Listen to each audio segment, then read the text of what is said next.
আসসালামু আলাইকুম। আরিবা কিউটি ব্লগে সবাইকে আমন্ত্রণ। আশা করি সবাই ভালো আছেন। এই তো চলে আসলাম নতুন আরেকটা ভিডিও নিয়ে আপনাদের সাথে শেয়ার করতে। আর সকালবেলা তো ঘুম থেকে উঠে নামাজ পড়ে তারপরে আম্মু আর আমি পাকঘরে চলে আসি রান্নাবান্নার জন্য। এদিকে আম্মু একটা ভাজি করতেছিল নাস্তার জন্য, আর এখানে মাছ ভাজা করতেছে, কই মাছ ভাজা। এই ভিডিওটা শুক্রবারের, তাই শুক্রবারতে একটু ভালো মন্দ রান্নাবান্না হয়। আর সেই জন্য এখানে অনেক কিছুরই আয়োজন ছিল, মুরগির মাংস, মাছ ভাজা, মাছের ঝোল, এই ধরনের আয়োজন ছিল। তো আম্মুকে সব কিছু গুছিয়ে দিয়ে আমি ঘরের দিকে চলে আসি, কারণ শুক্রবারের আর বন্ধের দিনগুলোতে দেখবেন একটু কাজ বেশি থাকে।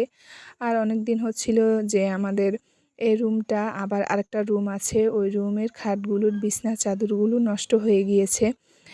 আর ওইগুলো কিন্তু এখন উঠিয়ে নতুন এই বিছনা চাদরগুলো বিছাচ্ছিলাম। আমরা রেগুলার একটা বিছনা চাদর বিছিয়ে রাখি। মধ্যবিত্ত ফ্যামিলি, এত বিলাসিতা নেই, যতটুকু সম্ভব ওইভাবে চলতেছি।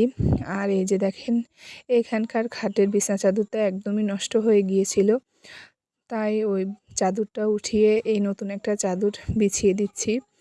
একসাথে দুইটা খাটের জন্যে চাদর নেওয়া হয়েছিল, আর এখানে প্রথমে এটা বিছিয়ে দিচ্ছি। এই যে দেখেন, চাদরটা দেখতে খুব সুন্দর লাগতেছে। আর যেটা উঠিয়ে নিয়েছি সেটা কিন্তু আর ব্যবহার করব না, ওটা একদমই নষ্ট হয়ে গিয়েছে। তাই তারপরে এই তো এই রুমটা তো একটা চাদর বিছিয়ে দিই। আর এই যে দেখেন চাদরটা, দুইটাই চাদর কেমন হয়েছে কমেন্টে কিন্তু জানাবেন। আর এই যে দুইটা চাদরই এখন বিছানো হয়ে গিয়েছে। তারপরে এদিকে তো আমার ছোট মেয়েটা এই যে দেখেন কত দুষ্টুমি করতেছে। এখানে আমি চাদরগুলো বিছাচ্ছিলাম, আর ওইখান দিয়ে ওই জানালাতে বসে দুষ্টুমি করতেছে। এই যে দেখেন, এরপরে দেখি যে আপনাদের ভাইয়া কিন্তু একটু হাঁটতে বের হয়, আর আসার সময় এখানে গরুর গুদ্দা আর তিল্লি নিয়ে এসেছে। বলতেছে নাকি তাজা গরু জবাই করা হয়েছিল, তাই উনি এই গুদ্দা আর তিল্লিটা নিয়ে আসে। আমার মেয়েরা কিন্তু হাঁস মুরগি বলেন, গরু বলেন, সব কিছুরই গুদ্দা খেতে বেশ পছন্দ করে। তাই এই তো মেয়েদের পছন্দের গুদ্দাটা নিয়ে এসেছে।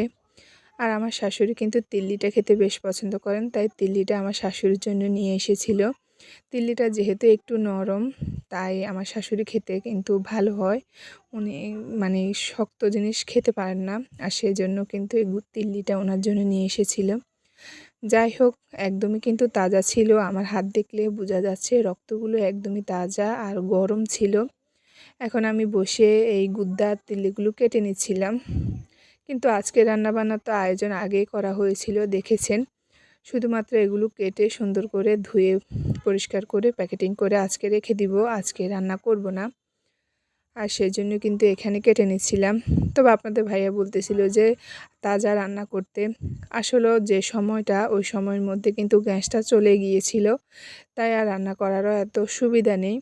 তাই বললাম যে আজকে আর রান্না করব না, পরের দিন রান্না করব। আর সেই জন্য কিন্তু এখন কেটে ধুয়ে পরিষ্কার করে রেখে দিব। এর মাঝে তো রান্নাবান্না সব শেষ করে নিয়েছে আম্মু। আর এই যে দেখেন, দুপুরে অনেক কিছুরই আয়োজন ছিল আজকে। প্রথমে তো একটা লাউ রান্না করেছে, তারপরে এখানে একটা মাছের ঝোল, এখানে মুরগির মাংস, সাথে ছিল মাছ ভাজা। এবার চলেন আপনাদের সাথে নিয়ে এক একটা রান্না দেখিনি। এই যে দেখেন, এদিকে হচ্ছে একটা লাউ, আর ধোঁয়ার কারণে একটু বোঝা যাচ্ছে না। লাউটা কিন্তু চিংড়ি মাছ দিয়ে রান্না করা হয়েছে, যে ছোট চিংড়ি সেগুলো। আর এদিকে হচ্ছে মাছের একটা ঝোল টমেটো দিয়ে করেছিল আম্মু।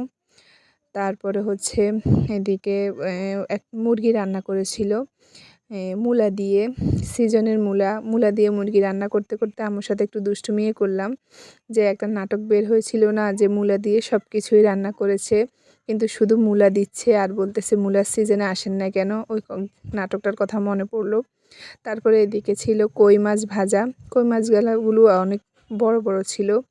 আর এই তো ছিল এই সব কিছুই শুক্রবারের আয়োজন। আজকে এই পর্যন্ত, সবাই ভালো থাকবেন। আল্লাহ হাফেজ।